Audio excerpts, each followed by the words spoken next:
Que disait l'un des gardiens de l'Arbi Ben Midi en prison?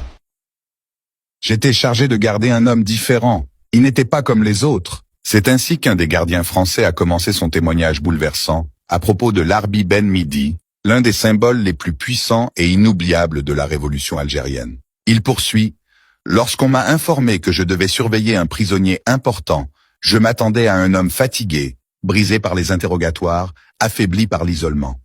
Mais ce que j'ai vu m'a profondément bouleversé.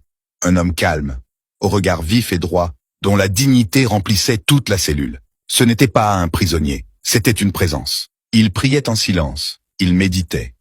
Il refusait de manger certains repas, non pas par peur, mais par principe. Il écrivait parfois des mots invisibles sur le sol, comme s'il s'adressait à une Algérie libre qu'il voyait déjà dans son esprit. Même ses silences semblaient porter des messages. Un jour, je lui ai demandé naïvement: « Pourquoi ne parlez-vous pas? Pourquoi ne suppliez-vous pas ?»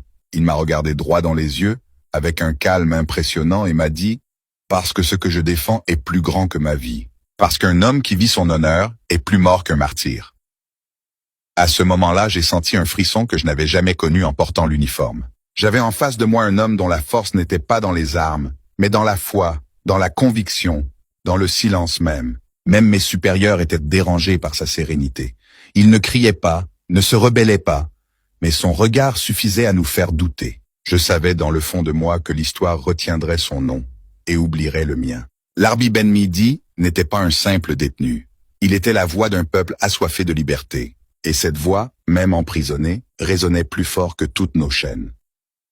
L'histoire de l'Algérie est celle de la résistance et de la dignité, une histoire de lutte pour la liberté. Grâce à Sisyphore, l'Algérie est devenue un symbole de la dignité et de la liberté, une source d'inspiration pour les générations à venir.